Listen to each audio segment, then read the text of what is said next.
తిరుపతికి వెళ్లే భక్తులకు సీఎం చంద్రబాబు నాయుడు గారు ఒక గుడ్ న్యూస్ చెప్పారు. ఇప్పటి వరకు తిరుపతికి వెళ్తున్నటువంటి భక్తులు ఓన్లీ తెలుగు రాష్ట్రాల్లోనే కాదు, ప్రపంచవ్యాప్తంగా శ్రీవారి భక్తులు ఎక్కడెక్కడైతే ఉన్నారో అంటే వేరే దేశాల నుంచి కావచ్చు, వేరే ఖండాల నుంచి కావచ్చు, మన శ్రీవారిని దర్శించుకోవడానికి ఆంధ్రాకి తిరుపతికి చాలా మంది వస్తూనే ఉంటారు. అయితే రావడానికి పోవడానికి ఇబ్బందిగా అంటే ఇప్పుడు ఉన్నటువంటి బస్సులు సరిపోవట్లేదు, బస్ స్టాప్లు సరిగ్గా లేవు, రైల్వే స్టేషన్ సరిగ్గా లేదు అని చెప్పేసి ఎప్పటికప్పుడు ఏదో ఒక న్యూస్ మనం వింటూనే ఉంటాం.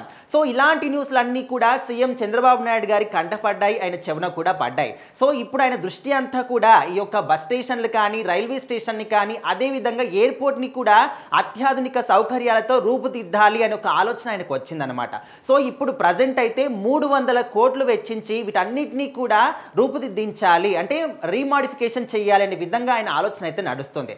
అండ్ ఇప్పుడు తిరుపతిలో చూసుకుంటే ప్రతి ఒక్క బస్ స్టేషన్ కూడా ఎప్పుడో నిర్మించబడ్డాయి కాబట్టి కొంచెం శిథిలావస్థకు చేరిపోవడం కానీ, భక్తులకి రావడానికి పోవడానికి ఇబ్బందిగా ఉండడం కానీ, ఇలాంటి పరిస్థితులు మనం చూస్తూ ఉన్నాం.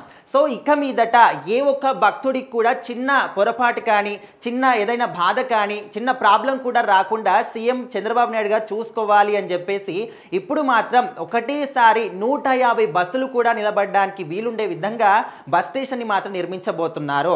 అది కూడా ఏదో చూడడానికి బస్ స్టేషన్ ఉందా ఈ విధంగా కాదు, అత్యాధునిక సౌకర్యాలతోని 2 ఎగ్జిట్లు 2 ఎంట్రీలు కూడా ఉంటాయి. అదేవిధంగా తిరుపతి రైల్వే స్టేషన్ని కూడా ఇంకా అంటే ప్రపంచవ్యాప్తంగా గుర్తించాలి, అరే తిరుపతి రైల్వే స్టేషన్ అంటే ఇంత అద్భుతంగా ఉంటుంది, ఇలాంటి సౌకర్యాలు ఇంకా ఎక్కడ కూడా ఉండవు. సో ఈ విధంగా అందరూ కూడా అనుకునే విధంగా సీఎం గారి యొక్క ఆలోచన తీరు ఆ విధంగా ఉంది.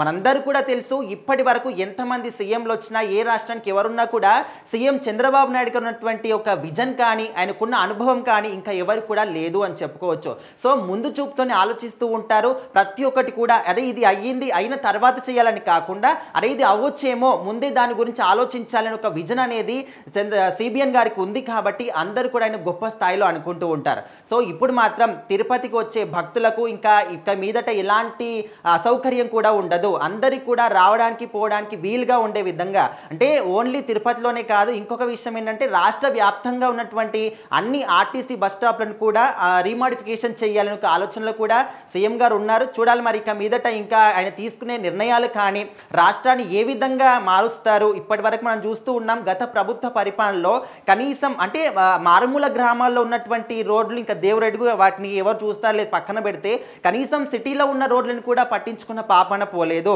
అంటే ఆంధ్ర రోడ్లు వచ్చాయా, ఓకే మనకు జగన్మామయ్య రోడ్లు వచ్చాయని చెప్పేసి చాలా మంది కూడా అనుకునే వాళ్ళు అనమాట. సో ఇప్పుడు ఆ విధంగా కాకుండా ఎక్కడెక్కడో మారుమూల ప్రాంతాలు, కొండ ప్రాంతాలకు వెళ్ళి కూడా రోడ్లు ఇస్తున్న సందర్భాలు మనం చూస్తూ ఉన్నాం.